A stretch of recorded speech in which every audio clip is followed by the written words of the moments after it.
नमस्कार समीर जी, बहुत-बहुत स्वागत है आपका। नमस्कार। समीर जी, मल्लिकार्जुन खड़गे जिस तरह की टीका टिप्पणियां पीएम मोदी को लेकर कर रहे थे, 83 साल का हो गया हूं, अभी मरने वाला नहीं हूं, जब तक पीएम मोदी को सत्ता से नहीं हटा दूंगा तब तक मरूंगा नहीं, ये सब क्या है? देखिए, ये बहुत दुर्भाग्यपूर्ण है कि मल्लिकार्जुन खड़गे ने इस तरीके से प्रधानमंत्री नरेंद्र मोदी को लेकर बयान दिया है। देखिए, अभी कुछ दिन पहले की बात है जब राहुल गांधी को लेकर मल्लिकार्जुन खड़गे ने प्रधानमंत्री नरेंद्र मोदी को पत्र लिखा था कि राहुल गांधी के लिए किस तरह की भाषा का इस्तेमाल भारतीय जनता पार्टी के नेता करते हैं। उसके जवाब में नड्डा जी ने मल्लिकार्जुन खड़गे को पत्र लिखकर उसका जवाब दिया था।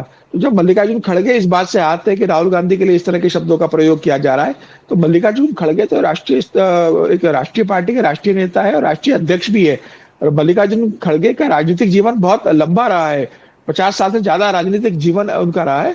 तो और वो इस तरह की राजनीति के लिए जाने भी नहीं जाते, लेकिन इस तरह का जो बयान उन्होंने दिया है मुझे लगता है बहुत दुर्भाग्यपूर्ण है कि भाई मतलब जब तक प्रधानमंत्री को नहीं हटा दूंगा मैं जिंदा रहूंगा। हम तो प्रार्थना करेंगे, और जिस तरीके से अमित शाह जी ने उसका जवाब दिया है मतलब बहुत अच्छे तरीके से कि हम आप चाहते हैं कि आप स्वस्थ रहे, जिंदा रहे और 2047 का विकसित भारत आप देखें। तो मुझे लग रहा है ये बहुत अच्छा जवाब अमित शाह जी ने दिया है, और मुझे लग रहा है कि मल्लिकार्जुन खड़गे जी को बहुत लंबे समय तक जिंदा रहने की जरूरत है, क्योंकि हम चाहते हैं कि लंबे समय तक देश की बागडोर प्रधानमंत्री मोदी जी के हाथ में रहे। मल्लिकार्जुन खड़गे को अपनी इस जो शब्द उन्होंने इस्तेमाल किया उसके लिए खेद प्रकट करना चाहिए। सर तबीयत भी खराब हो गई थी और पीएम मोदी ने उनकी तबीयत फोन करके हालचाल पूछा कि भाई आप बिल्कुल, कैसे हैं? आप सोचिए कि बिल्कुल। देश के प्रधानमंत्री उनको फोन करें और देश के प्रधानमंत्री को वो जो कि उनके भी प्रधानमंत्री हैं, उनके लिए वो ऐसी भाषा का इस्तेमाल कर रहे हैं। ये कैसी राहुल गांधी की मोहब्बत की दुकान है सर? देखिए, मल्लिकार्जुन का क्या कर सकते हैं, उन्हें तो भाई गांधी परिवार के हिसाब से चलना पड़ेगा। उन्होंने उन्हें राष्ट्रीय अध्यक्ष बनाया है, तो राहुल गांधी जैसा चाहेंगे वैसा ही करेंगे। हो सकता है कि इस तरह की भाषा के पीछे राहुल गांधी का कोई संदेश मल्लिकार्जुन खड़गे को हो कि भाई आप इस तरह के बयान दीजिए। मुझे लग रहा है कि इस उम्र में आकर एक राष्ट्रीय पार्टी के राष्ट्रीय अध्यक्ष होने के नाते मल्लिकार्जुन खड़गे को इस बयान से बचना चाहिए था। देखिए, जितना मल्लिकार्जुन खड़गे इस तरह की भाषा का इस्तेमाल करेंगे प्रधानमंत्री के खिलाफ, उतना कांग्रेस को नुकसान होगा। अभी हरियाणा में तो 5 तारीख को वोटिंग होना है, कल जम्मू कश्मीर में वोटिंग होना है, जम्मू की भी इसमें सीटें शामिल है। मुझे ऐसा लगता है कि राष्ट्रीय स्तर पर अभी भी महाराष्ट्र के अंदर चुनाव है, जैसे से चर्चा होती है प्रधानमंत्री मोदी इसका कहीं जिक्र करेंगे, पार्टी इसका जिक्र करेंगे। जनता ये पसंद नहीं करती कि आप अपने देश के प्रधानमंत्री मोदी को या देश के प्रधानमंत्री को जो 24 घंटे सातों दिन देश के लिए काम कर रहा है, इस तरीके की भाषा का आप इस्तेमाल करें। राजनीतिक विचारधारा विपरीत हो सकती है, सत्ता की लड़ाई हो सकती है कि भाई मैं आप ये कह सकते थे मल्लिकार्जुन खड़गे कि मैं तब तक स्वस्थ रहूंगा जब तक नरेंद्र मोदी जी से मुझे अभी लड़ना है, तो मुझे अभी स्वस्थ रहने की जरूरत है। ठीक है, राजनीति में ये कहा जा सकता है, लेकिन जिस तरीके से भाषा रही और जिस तरीके से उनके मन से वो जहर निकल रहा था, मुझे लग रहा है वह स्वीकार्य नहीं है। मल्लिकार्जुन खड़गे को इस संदर्भ में खेद प्रकट करना चाहिए। सर आप बिल्कुल सही कह रहे हैं क्योंकि देखिए ये बौखलाहट ही है और फिर वो खरबूजे को देखकर खरबूजा रंग बदलता है। तो ऐसा लग रहा है राहुल गांधी को देखकर मल्लिकार्जुन खड़गे भी इस उम्र में आकर रंग बदलने की कोशिश कर रहे हैं और इसीलिए इस तरह की भाषा का इस्तेमाल कर रहे थे। लेकिन महाराष्ट्र की राजनीति में क्या चल रहा है? खबर ये आ रही है कि अजीत पवार विधानसभा चुनाव से पहले एनडीए को छोड़ सकते हैं। बिल्कुल इस तरह की खबरें आ रही है कि महाराष्ट्र में अजित पवार एनडीए से अलग हो सकते हैं, लेकिन मुझे लगता है कि संभावना बहुत कम है। देखिए, लोकसभा चुनाव का जो परिणाम आया है एनडीए के पक्ष में जिस तरीके से, और अजित पवार ने जिस तरीके से बेहद बुरा प्रदर्शन किया है, अजित पवार के सिर्फ एक सांसद जीत कर आए। हालांकि भारतीय जनता पार्टी का प्रदर्शन ही बहुत अच्छा नहीं रहा, वो भी निराशाजनक रहा है। लेकिन ये माना जा रहा है कि भाई अजित पवार का जो वोटर्स था उन्होंने भारतीय जनता पार्टी के लिए वोट नहीं किया, और भारतीय जनता पार्टी की जो आइडियोलॉजी का वोटर्स है उन्होंने भी अजित पवार के लिए वोटिंग नहीं किए। तो भारतीय जनता पार्टी को अब ये लग रहा है कि एनडीए के अंदर एकनाथ शिंदे और देवेंद्र फडणवीस की जो केमिस्ट्री थी, या एकनाथ शिंदे की शिवसेना और भारतीय जनता पार्टी की बीच जो केमिस्ट्री रही है, सरकार चलाने को लेकर हो या संगठन स्तर पर आपसी सामंजस्य हो और लोकसभा चुनाव के अंदर, वो देखने को मिली, और इसी कारण एकनाथ शिंदे बेहतर प्रदर्शन कर सके हैं। अजित पवार इसके बीच में कहीं एडजस्ट नहीं हो पा रहे हैं। हालांकि वो आज जरूर गए शरद पवार से उनकी पार्टी लेकर, वित्त मंत्री बन गए, उनको उप मुख्यमंत्री बना दिया गया है, वो प्रदेश में परिवर्तन यात्रा निकाल रहे हैं, और जिस तरीके से उन्होंने लाडली बहनाओं के लिए योजनाएं घोषित की थी वित्त मंत्री के रूप में, अब वह पूरे प्रदेश में संदेश देना चाहते हैं कि ये उनकी योजना थी और इसका क्रेडिट अजित पवार लेना चाहते हैं। लेकिन अजित पवार भी इस बात को जानते हैं कि उनका गठबंधन में आने के बाद से भारतीय जनता पार्टी भी कंफर्टेबल नहीं है और एकनाथ शिंदे भी बहुत सहज महसूस नहीं कर रहे हैं और अजित पवार का कैडर भी बहुत ज्यादा भारतीय जनता पार्टी के साथ सहज महसूस नहीं कर रहा है। तो अजित पवार जब बारामती में उनकी पत्नी की हार हुई लोकसभा चुनाव के अंदर, उससे बाद से अजित पवार को लग रहा है कि क्या इस विकल्प में काम कर सकता हूं कि मैं भारतीय जनता पार्टी और एकनाथ शिंदे का जो गठबंधन है महायुति का, वो छोड़कर विधानसभा चुनाव में अपनी दम पर चुनाव लड़ूं और ज्यादा सीटें जीतने के बाद फिर मैं इस स्थिति में आ सकता हूं कि मैं भारतीय जनता पार्टी के साथ बार्गेनिंग कर सकता हूं या जरूरत पड़ने पर मैं शरद पवार के साथ, अपने चाचा के साथ और कांग्रेस के साथ बार्गेनिंग कर वहां जा सकता हूं। बेसिकली अजित पवार ये बार बार बोल रहे हैं कि वह 5 बार उप मुख्यमंत्री रह चुके हैं। अब उप मुख्यमंत्री बनने में उनका कोई इंटरेस्ट नहीं है। उप मुख्यमंत्री तो जब चाहे बन जाएंगे, फिर से किसी भी सरकार में बन जाएंगे, चाहे वो महायुति की सरकार हो या महागठबंधन की सरकार हो। उप मुख्यमंत्री बनने में अब उनका इंटरेस्ट नहीं है। वह एक बार महाराष्ट्र का मुख्यमंत्री बनना चाहते हैं और ये बार बार कई प्लेटफॉर्म पर वो अपने इस बात का जिक्र कर चुके हैं कि मैं मुख्यमंत्री बनना चाहता हूं और अजित पवार इस बात को जानते हैं कि ये आखिरी चुनाव है जिसमें वो शायद मुख्यमंत्री बन सकते हैं। अगर अभी वो मुख्यमंत्री नहीं बने तो उसके बाद इस बात की संभावना लगभग खत्म हो जाएगी कि भविष्य की राजनीति में अजित पवार कभी मुख्यमंत्री बन पाएंगे। तो अजित पवार 2024 को अपने व्यक्तिगत रूप से एक आखिरी चुनाव मानते हुए कोशिश कर रहे हैं कि ऐसी स्थिति हो जाए कि मेरे बिना कोई सरकार न बन पाए या मैं स्टेज पर आ जाऊं कि मैं मुख्यमंत्री बनने का दावा करूं तो मुझे दूसरे लोग समर्थन दे दे। तो मुझे लग रहा है कि वो इस रणनीति पर ज्यादा फोकस कर रहे हैं और भारतीय जनता पार्टी को भी कहीं ना कहीं लग रहा है कि जिस तरीके से अजित पवार के कारण उन्हें नुकसान उठाना पड़ा। अभी देवेंद्र फडणवीस जी का भी एक बयान आया था जब एक टीवी चैनल के कॉन्क्लेव में उन्होंने इस बात का जिक्र किया था कि अजित पवार के कारण उन्हें नुकसान हुआ है भारतीय जनता पार्टी को। तो देवेंद्र फडणवीस जब स्पष्ट कह चुके हैं तो उसका मतलब यह है कि पार्टी ये मानकर चल रही है कि अजित पवार एसेट बनने के बजाय भारतीय जनता पार्टी के लिए एक लायबिलिटी बन गए थे और अजित पवार अभी बताना चाहते हैं कि मैं किसी के लिए लायबिलिटी नहीं हूं, महाराष्ट्र की मैं एक एसेट हूं, जनता मुझे अभी भी पसंद।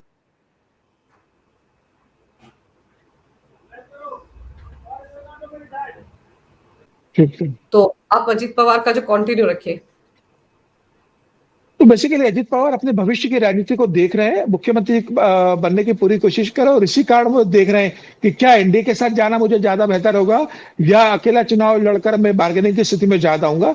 अजित पवार अभी इसी दुविधा में मुझे लग रहा है 3 या 4 तारीख को जब नवरात्र शुरू होगी तब अजित पवार अपना ये निर्णय सार्वजनिक कर सकते हैं। यानी कि अंदर खाने कहीं ना कहीं उन्होंने मन बना लिया है। लेकिन आपको क्या लग रहा है, बीजेपी ने जब अजित पवार को लिया था सर तब भी बड़े सारे सवाल उठे थे और तब भी ये लग रहा था कि ये घाटे का सौदा साबित होगा। लोकसभा चुनाव में भी घाटे का सौदा साबित हुआ और अब तो जिस तरह की स्टेटमेंट अगर देवेंद्र फडणवीस दे रहे हैं तो फिर तो सर अब तो बिल्कुल साफ है कि बीजेपी भी उनके साथ नहीं रहना चाहती। बीजेपी को पता है कि उनके साथ रहे तो हो सकता है कि विधानसभा चुनाव में झटका लग जाए, फिर तो राहें अलग होना तय है अजित पवार की। देखिए, भारतीय जनता पार्टी इस बात को जानती है कि अजित पवार पे बहुत ज्यादा निर्भर नहीं रहा जा सकता। लेकिन जहां तक एकनाथ शिंदे का सवाल है, भारतीय जनता पार्टी एकनाथ शिंदे के काउंटर के लिए भी अजित पवार को अपने साथ रखना चाहती है, क्योंकि भारतीय जनता पार्टी इस बात को जानती है कि अगर हम अजित पवार को बाहर कर देंगे तो एकनाथ शिंदे का दबाव हम पर ज्यादा बढ़ जाएगा और एकनाथ शिंदे ज्यादा बार्गेनिंग की स्थिति में आ जाएंगे। अभी भारतीय जनता पार्टी अजित पवार को एकनाथ शिंदे का डर दिखा सकती है, एकनाथ शिंदे को अजित पवार का डर दिखा सकती है और अजित पवार और एकनाथ शिंदे दोनों इस स्थिति में नहीं है कि बिना भारतीय जनता पार्टी के वो बहुत कुछ कर सके। दोनों की मजबूरी है। अजित पवार अब लौट कर शरद पवार के पास जा नहीं सकते, इस चुनाव की 11th आवर पे वो जा नहीं सकते। वो जो भी निर्णय लेंगे चुनाव परिणामों के बाद वो तय करेंगे कि शरद पवार के पास जाना है कि नहीं जाना है। एकनाथ शिंदे के पास भी कोई दूसरा ऑप्शन नहीं है। पार्टी ने 40 विधायक वाले एकनाथ शिंदे को मुख्यमंत्री बना दिया। देवेंद्र फडणवीस जैसा लोकप्रिय मुख्यमंत्री जिसने 5 साल महाराष्ट्र की जनता को इतना बेहतर प्रशासन दिया, भ्रष्टाचार मुक्त प्रशासन दिया, जो संगठन में सदस्य व्यक्ति है, जो एक लोकप्रिय मुख्यमंत्री है, ऐसे व्यक्ति को डेप्यूटी बनाकर एकनाथ शिंदे को मुख्यमंत्री बना दिया था। तो एकनाथ भी शिंदे को जानते हैं कि उनके पास भी कोई दूसरा विकल्प नहीं है। लेकिन एकनाथ शिंदे कि पूरी कोशिश ये होगी कि भले ही मेरी 40 से 50 सीटें आए, अगली बार फिर मैं मुख्यमंत्री किसी भी तरीके से बनूं। और इसी कारण वो भारतीय जनता पार्टी के कार्यकर्ताओं को हतोत्साहित करने का, भारतीय जनता पार्टी के नेताओं को नजरअंदाज करने का, और हर मामले में एकनाथ शिंदे अपना प्रभुत्व बताने की कोशिश कर रहे हैं। और इसके कारण भारतीय जनता पार्टी के कार्यकर्ताओं अंदर एक बहुत बड़ी नाराजगी है।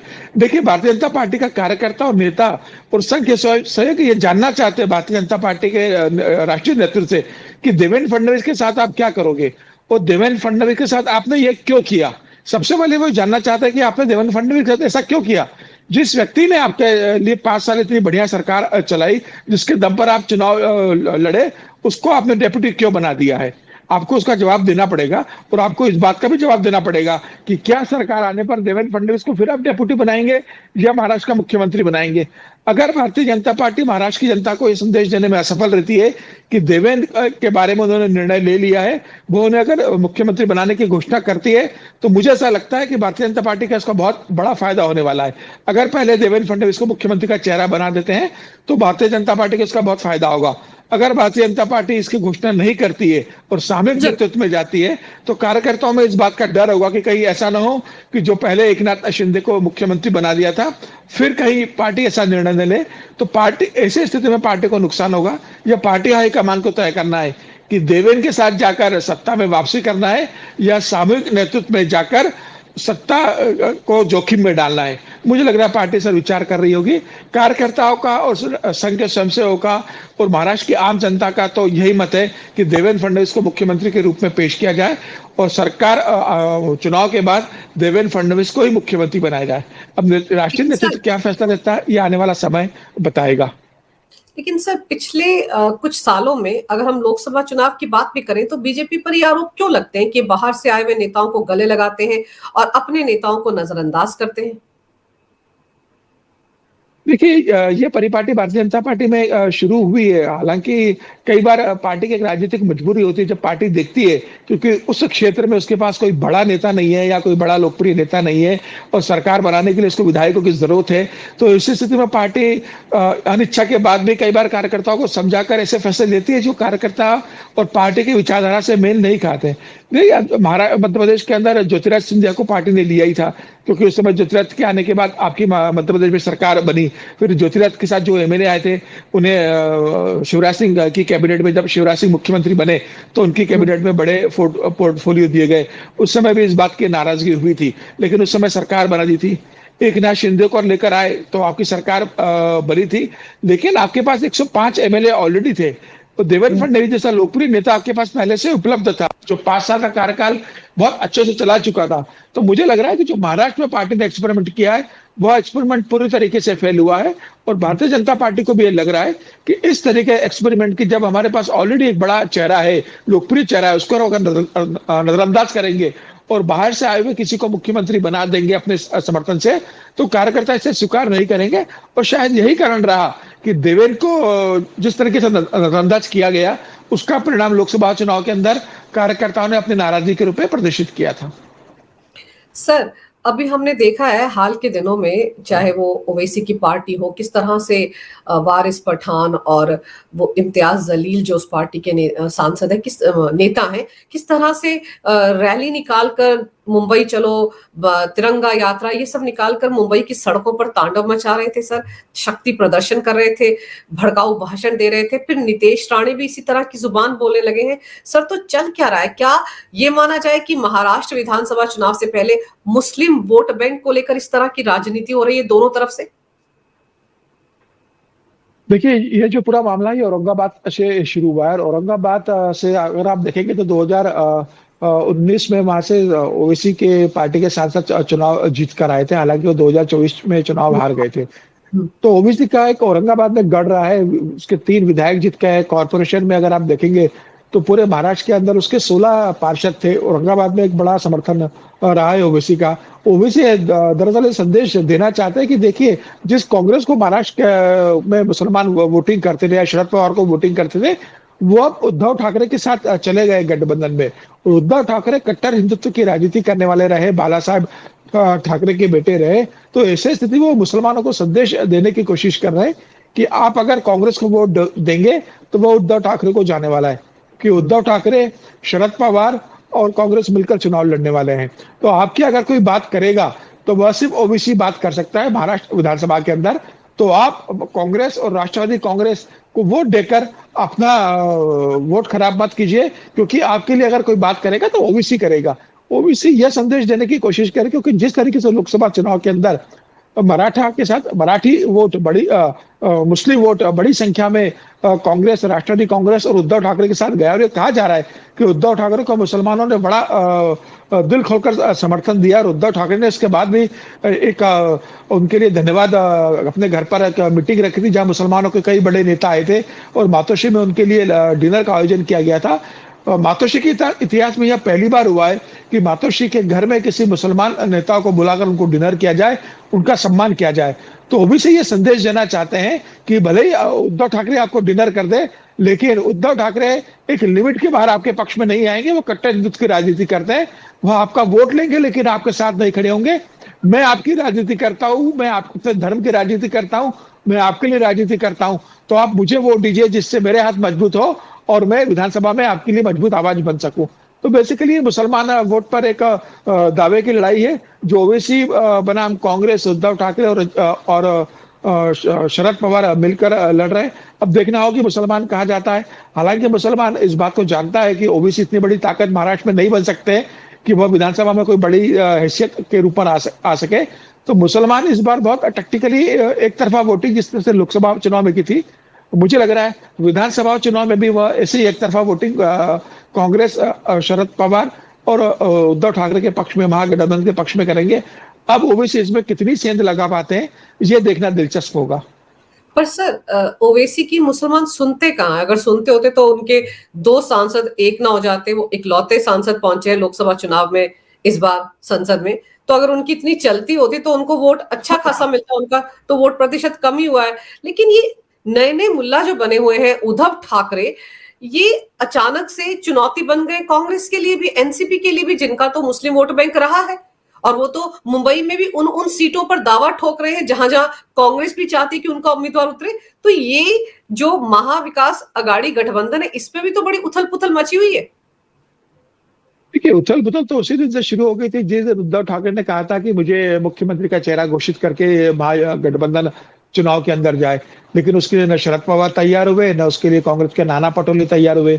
उद्धव ठाकरे ने अरविंद सावंत और संजय राउत को दिल्ली भेजा था। वो उन्होंने वहां पर केसी वेणुगोपाल से मुलाकात की, राहुल गांधी से मुलाकात की, मल्लिकार्जुन खड़गे से मुलाकात की, लेकिन किसी ने भी उद्धव ठाकरे के जो दूत आए थे उनको यह आश्वासन नहीं दिया कि उद्धव ठाकरे को मुख्यमंत्री का चेहरा घोषित करेंगे। देखिए, लोकसभा के जो चुनाव परिणाम आए उसमें कांग्रेस 13 लोकसभा सीट जीतकर सबसे बड़ी पार्टी बनी है। कांग्रेस को ये लग रहा है कि ये सही समय है कि ये सेंटीमेंट जो लोकसभा चुनाव में रहा है, अगर यह विधानसभा चुनाव में कन्वर्ट होता है तो हम सबसे बड़ी पार्टी बनने की स्थिति में आ सकते हैं। और अगर महागठबंधन में हम सबसे बड़ी पार्टी बनते हैं तो हम क्यों उद्धव ठाकरे को मुख्यमंत्री के रूप में स्वीकार करेंगे? हमारे विधायक ज्यादा होंगे तो हम मुख्यमंत्री अपना बना लेंगे। देखिए, महागठबंधन के अंदर शरद पवार और कांग्रेस दोनों एक ही विचारधारा की पार्टी है। शरद पवार और कांग्रेस से मानकर चल रहे हैं कि हम मिलकर इतनी विधायक लेकर आए कि हमें उद्धव ठाकरे की बहुत ज्यादा जरूरत ना पड़े। उद्धव ठाकरे इस बात को जानते हैं कि ऐसी परिस्थितियों में शरद पवार और कांग्रेस मिलकर अपना मुख्यमंत्री बना देंगे। हो सकता है शरद पवार की बेटी को मुख्यमंत्री बना दिया जाए और कांग्रेस समर्थन दे दे, हो सकता है कांग्रेस के किसी नेता को समर्थन दे दिया जाए उद्धव और शरद पवार उसको समर्थन दे दे। ऐसे में उद्धव ठाकरे अकेले पड़ सकते हैं। तो उद्धव ठाकरे सुनिश्चित करना चाहते थे कि जिस तरीके से मैंने 1.5 साल का कार्यकाल चलाया है, वैसा ही मैं अगला कार्यकाल चलाऊंगा और मैं सबसे बड़ा नेता हूं। मैं मुख्यमंत्री की अभी अगुवाई मुख्यमंत्री बन चुका हूं गठबंधन की अगुवाई में, तो आप मुझे फिर से मुख्यमंत्री बनाए क्या उम्मीदवार घोषित कीजिए। लेकिन कांग्रेस और शरद पवार की एक स्ट्रेटेजी है कि उन्होंने घोषित नहीं किया। तो उद्धव ठाकरे इस बात को लेकर अनकंफर्टेबल है। सीटें के डिस्ट्रीब्यूशन को लेकर अभी सहमति नहीं बन पाई है। बंबई में 36 विधानसभा सीटें आती है, जहां उद्धव ठाकरे का कहना है कि 11 सीटों पर हम लड़ेंगे। कांग्रेस का कहना है कि ऐसे बहुत मुस्लिम बहुल सीटें जहां हमारा बहुत बड़ा आधार है। वर्षा गायकवाड़ जो सांसद भी है, मुंबई प्रदेश अध्यक्ष भी है, जो धारावी से विधायक रही है, वो कह रही है कि कई क्षेत्रों में हम अच्छा प्रभाव रखते हैं तो हम चुनाव लड़ेंगे। शरद पवार अपनी अलग कुछ सीटों पर दावेदारी कर रहे हैं। तो अभी मुंबई की सीटों को लेकर भी इनमें सहमति नहीं बन पाई है। और मुझे लग रहा है उद्धव ठाकरे इसलिए बहुत ज्यादा अनकंफर्टेबल फील कर रहे हैं कि न मुख्यमंत्री का चेहरा बनाया जा रहा है, न उनके हिसाब से सीटों का डिस्ट्रीब्यूशन किया जा रहा है।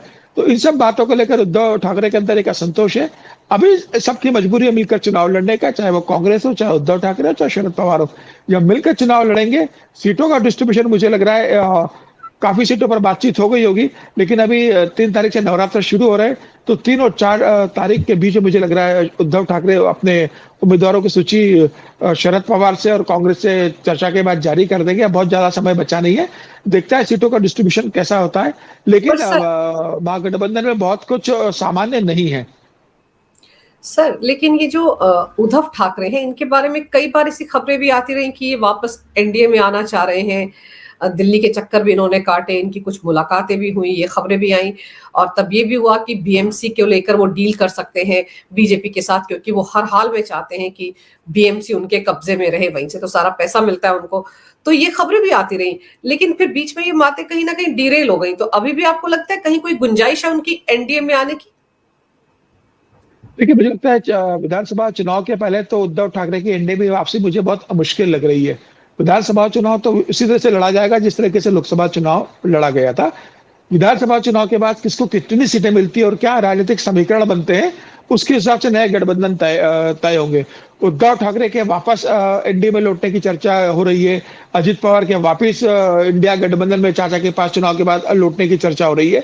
तो ये सारा सीटों का समीकरण होगा कि कौन कितना पावरफुल बनकर आता है, किसके कितनी ज्यादा सीटें आती है, उसके हिसाब से नया राजनीतिक समीकरण सेट होगा। लेकिन यह तय है कि महाराष्ट्र के अंदर देवेंद्र फडणवीस के नेतृत्व में मुझे लग रहा है भारतीय जनता पार्टी सबसे बड़ा दल बनकर उभरेगी।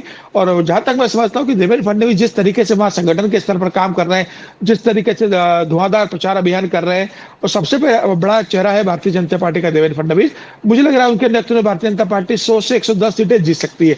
अगर भारतीय जनता पार्टी 110 सीटें जीतती है तो भारतीय जनता पार्टी का मुख्यमंत्री बनेगा, और मुझे लग रहा है वो देवेंद्र फडणवीस होंगे।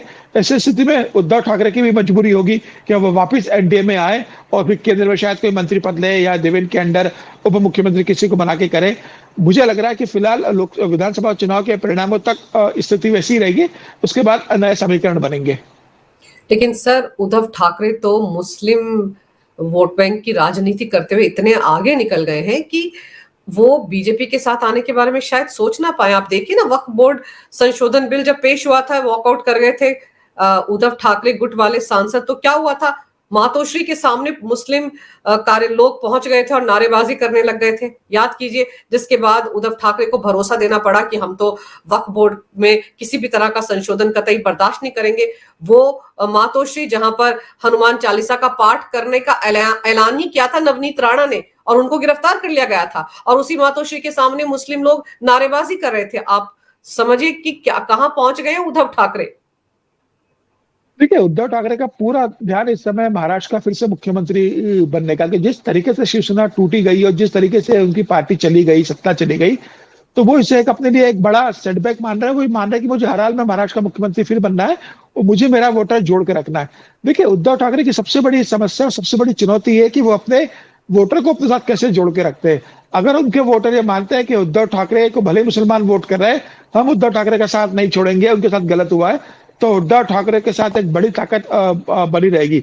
अगर उद्धव ठाकरे के साथ सिर्फ मुस्लिम वोटर्स चले जाते हैं और उद्धव ठाकरे का जो कोर हिंदुत्व का वोटर है वो अगर शिफ्ट कर जाता है भारतीय जनता पार्टी के पास, तो मुझे लग रहा है कि फिर उद्धव ठाकरे वापस एनडीए में आने की कोशिश करेंगे। ऐसी स्थिति में उद्धव ठाकरे मुसलमानों से और कांग्रेस से पीछा छुड़वाने की तय कर लेंगे। देखिए, उद्धव ठाकरे कभी बर्दाश्त नहीं कर सकते कि बस सिर्फ मुसलमानों की पार्टी बनकर रह जाए। उनका कोर वोटर जो है बंबई का, जो मराठी वोटर से जो कट्टर हिंदुत्व की बात करता है, वो उनसे चला जाए, यह बर्दाश्त उद्धव ठाकरे नहीं कर सकते। उद्धव ठाकरे अपने कोर वोटर के साथ मुस्लिम वोटर्स भी जोड़ने की कोशिश कर रहे हैं, तभी वो एक ताकत बन सकते हैं। अगर इस चुनाव में उद्धव ठाकरे के साथ दोनों वोटर्स जुड़ जाते हैं तो उद्धव ठाकरे मुसलमानों को साथ लेंगे। अगर सिर्फ मुसलमान आते हैं और उनका कोर वोटर से दूर जाते हुए दिखेगा तो उद्धव ठाकरे फिर से हिंदुत्व की राजनीति पर आ जाएंगे, क्योंकि उन्हें बीएमसी भी दिखेगा, क्योंकि इसके बाद बीएमसी का चुनाव है। फिर वो वापस अपनी पुरानी रंगत में लौटेंगे और फिर वो भारतीय जनता पार्टी से बैकडोर कैसे गठबंधन हो सकता है या कैसे वापसी उनकी एनडीए में हो सकती है, यह सुनिश्चित करने की कोशिश करेंगे। सर संजय राउत की बोलती आजकल बंद है। मानहानि का जो मामला था उसमें उनको 15 दिन की सजा हुई, 25,000 रुपए का जुर्माना भी लगा, तो उसके बाद से आजकल थोड़े खामोश नजर आ रहे हैं। देखिए, संजय राउत तो कभी खामोश रह नहीं सकते। अब वो हमेशा बोलने वाले, और उद्धव ठाकरे ने तो उन्हें छोड़ के रखा है कि उनको जो बोलना है आप बोल सकते हो। उन्होंने किरीट सोमैया की पत्नी के ऊपर करप्शन का आरोप लगाया था, जिसके आधार पर वो उन्होंने मानहानि का केस किया था, और उसके आधार पर उनको सजा हुई थी। हालांकि सजा होने के बाद उनको अभी बेल भी मिल गई है, लेकिन संजय राउत बिना बोले रह नहीं सकते। वो उन्हें बोलना ही है। वो मुझे लगता है कि अभी वो इंतजार कर रहे होंगे नवरात्र का। 3 तारीख से उनका बोलना शुरू हो जाएगा, तो वो नए तरह के बयान देंगे। और संजय राउत की पहचान ही बयानबाजी है, तो वो अपनी पहचान को कैसे छोड़ सकते हैं। लेकिन मुझे लगता है कि संजय राउत जितना बोलेंगे उतना उद्धव ठाकरे के लिए नुकसानदायक होता है। गठबंधन तोड़ने में भी उनकी बड़ी भूमिका रही थी, और जिस तरीके से वो विवादास्पद बयान देते हैं, मुझे लगता है वो कहीं ना कहीं शिवसेना के जो कट्टर कार्यकर्ता है वो भी इस बात को पसंद नहीं करते। अब देखते हैं कि संजय राउत पर कैसे लगाम लगाते हैं। उद्धव ठाकरे के सामने सबसे बड़ी चुनौती फिलहाल गठबंधन में अपने एक हिस्सेदारी को मजबूत बनाए रखने का है, और अपना जो कोर वोटर जो एकनाथ शिंदे के साथ विधानसभा लोकसभा चुनाव में गया है एक बड़ा वर्ग, उससे कैसे वापस लेकर आते हैं, यह चुनौती होगी। उद्धव ठाकरे पूरी तरीके से इस बात की कोशिश कर रहे हैं। मुझे लग रहा है कांग्रेस का प्रदर्शन और शरद पवार का प्रदर्शन अगर बहुत बेहतर रहता है, तो उद्धव के लिए एक बड़ी मतलब एक चुनौती होगी कि वो कैसे इस गठबंधन बना के रखते हैं। अगर कांग्रेस कमजोर होती है और शरद पवार कमजोर होते हैं और उद्धव बेहतर प्रदर्शन करते हैं, तो मुझे लग रहा है उद्धव वापिस पुरानी स्थिति पाने की स्थिति में आएंगे।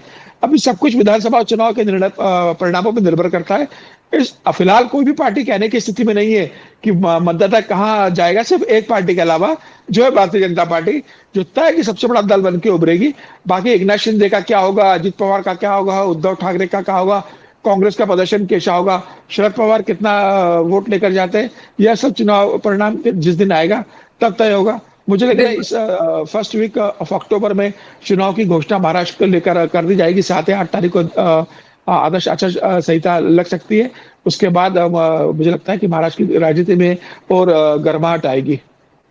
सर, अभी हमने देखा कि शिंदे सरकार ने महिलाओं के लिए भी पैकेज का ऐलान किया, हर महीने पैसे देने का ऐलान किया, और आज ही शिंदे सरकार ने कैबिनेट में इस फैसले पर भी मोहर लगाई है कि गाय को राज्य माता का दर्जा दे दिया गया है। तो एक तरफ मुस्लिम तुष्टिकरण की राजनीति हो रही है और एक तरफ हिंदू वोटरों को पटाने की कोशिश भी हो रही है। कामयाब हो पाएंगे एनडीए वाले? देखिए, मैं आपको ये बात बता दूं कि ये दो जो निर्णय हुए हैं, जो महिलाओं के लिए योजनाएं जो लेकर आना है, जो वित्त मंत्री के रूप में अजित पवार ने घोषणा की थी, यह देवेंद्र फडणवीस जी ने पहले ही कह चुके थे कि महिलाओं के लिए और युवाओं के लिए हमें योजना लेकर आना है। और ये देवेंद्र फडणवीस जी का जो प्रस्ताव था उसी पर मोहर कैबिनेट के अंदर लगी थी। जो जहां तक गौ माता के प्रस्ताव की जो आज कैबिनेट में मोहर लगी है, यह भी देवेंद्र फडणवीस ने 20 दिन पहले इस बात का पार्टी की बैठक में जिक्र किया था, जिसके अंदर पार्टी के वरिष्ठ नेता थे, और उसके बाद एकनाथ शिंदे और अजित पवार से कहा गया था कि गौ माता के लेके हमें इस तरह का प्रस्ताव कैबिनेट की बैठक में लेकर आना है। और मुझे लग रहा है आज की बैठक में लिया आएगा, क्योंकि अब बहुत ज्यादा बैठकें कैबिनेट की होंगी नहीं, क्योंकि अब 4-5 कहा जा रहा है कि 5 या 7 तारीख तक चुनाव आयोग महाराष्ट्र के अंदर और झारखंड के अंदर चुनाव की घोषणा कर देगा। तो मुझे लग रहा है 3 तारीख से फिर नवरात्र शुरू हो रहा है, तो फिर बाकी सब लोग अपने अपने क्षेत्र में नवरात्र के लिए निकल जाते हैं। तो मुझे लगता है इसके बाद एक शायद और कैबिनेट की बैठक होगी। तो आज की बैठक में यह फैसला ले लिया गया है। ये दोनों फैसले देवेंद्र फडणवीस जी के प्रभाव के कारण कैबिनेट में लिए गए, और मुझे लग रहा है आने वाले दिनों में शायद एक बैठक और होगी जिसमें कई बड़े निर्णय होंगे, और निश्चित रूप से ये इंडिया के लिए एक बड़ा फैसला होगा। जिस तरीके से गोहत्या को लेकर गोरक्षक लगातार सड़कों पर उतरते रहते हैं, गोरक्षक गांव की रक्षा गाय की रक्षा करने के लिए जमीन स्तर पर काम करते हैं। और महाराष्ट्र के अंदर गोरक्षा एक बड़ा संवेदनशील मुद्दा रहा है। आप देखेंगे कि उत्तर प्रदेश में जिस तरीके से इसको लेकर एक बवाल मचा था, योगी आदित्यनाथ हालांकि उसको लेकर बहुत आक्रामक रहे हैं। तो भारतीय जनता पार्टी की जहां सरकार होगी, वहां गोरक्षा को लेकर जरूर इस तरह के प्रस्ताव पास होने चाहिए। और देवेंद्र फडणवीस के नेतृत्व में यह जो प्रस्ताव पास किया गया, मुझे लग रहा है ये एक बड़ा अच्छा है, और महाराष्ट्र की राजनीति में यह एक एनडीए के लिए एक फायदेमंद निर्णय होने जाने वाला है। सर, नीतीश राणे बहुत ज्यादा आजकल जिसे कहते हैं तीखे तेवरों में दिख रहे हैं। उनके जो बयान है चर्चा का विषय बने हुए हैं। सवाल ये भी उठता है कि भड़काऊ बयान देने के लिए उनके खिलाफ कार्रवाई क्यों नहीं हो रही है। तो जिस तरह के तेवर वो दिखा रहे हैं, वो बीजेपी के लिए फायदे का सौदा साबित होगा या उल्टी पड़ सकती है ये चाल? ध्रुवीकरण की राजनीति में तो हमेशा देखिए, एक पार्टी को फायदा होता है, एक पार्टी को नुकसान होता है। जो ध्रुवीकरण की राजनीति में अपना पक्ष बेहतर रख लेता है और जो नैरेटिव सेट करता है, वो राजनीतिक रूप से उसके फायदे का सौदा साबित हो जाता है। निश्चित रूप से इस राजनीतिक फायदा भारतीय जनता पार्टी को कुछ स्तर पर मिल सकता है, लेकिन नीतीश राणे का बयान मुझे लगता है कि एक अतिरेकी बयान अभी वो लगातार दे रहे हैं कि भाई 15 मिनट के लिए आप पुलिस हटा दो, घर में मतलब मस्जिद में घुसकर मारेंगे। इस तरह के से बयान से बचना चाहिए। भारतीय जनता पार्टी का शीर्ष नेतृत्व इस बयान को पसंद नहीं करता, लेकिन नीतीश राणे भारतीय जनता पार्टी के संस्कारों से निकले हुए नेता नहीं है। वह कट्टर शिव सैनिक नारायण राणे के बेटे हैं, जो पहले शिवसेना में रहे, बाद में वो कांग्रेस में रहे, उसके बाद वो भारतीय जनता पार्टी में आ गए। तो नीतीश राणे भी पहले शिवसेना में रहे, उसके बाद वो कांग्रेस में चले गए, अब वो भारतीय जनता पार्टी से कड़कवली से विधायक है।